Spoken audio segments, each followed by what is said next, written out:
I'm Jesse with John's Waterproofing. I'm one of the real estate specialists on the real estate response team. What I do is I exclusively go out to homes that are either under contract or they're about to be listed. Today we are at a home that is listed by a seller. They've got buyers, so people are purchasing the home. They had an inspection, and that inspection noted water in the crawl space. So I'm out here to look at that issue. Come on with me and I'll show you.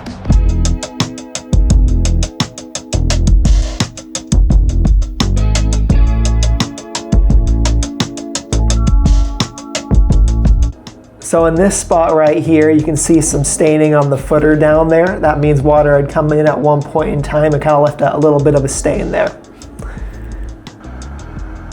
You can see there's two vapor barriers in this crawl space. So the one at the bottom, you see all this dried mud. It's supposed to be black, and you see some of it was wet pretty recently.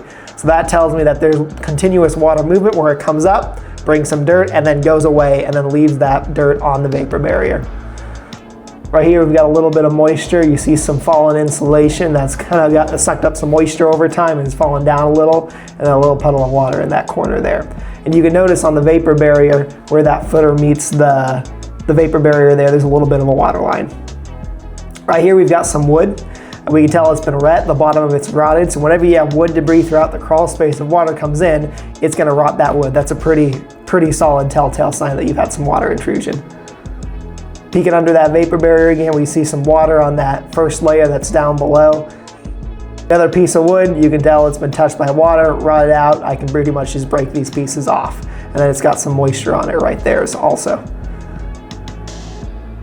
Right here we have some more staining on the footer. So this is more of an active leak. You can tell it's darker than the rest of the foundation. The darker areas where the water's been recently, the drier areas where it's a lighter brown has been where it's been, but is not there right now. Here we have some water, so right now I'm in the lower part of the crawl space. It's mostly flat, but then there's a drop off. So this is where some water is still sitting from that big rain we just had. You can notice on the foundation wall there's a water line that goes well above the footer, and it looks at a different shade in different areas. So that tells me water levels settled to different spots, leaving different stains and just different elevations of the footer there.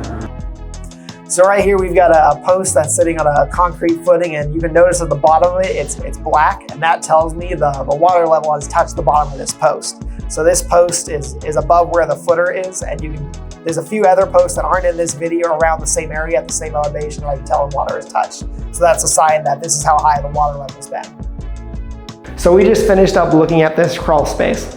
Water and foundation issues can delay closing, scare off buyers, and reduce property values. But it doesn't have to. That's why our real estate response team offers clear, concise, professional, and warranted solutions when the sale of your home is on the line. If you're dealing with water in your crawl space, foundation issues, or need an inspection for a real estate transaction, give John's Waterproofing and Crawl Space Repair a call for a free estimate.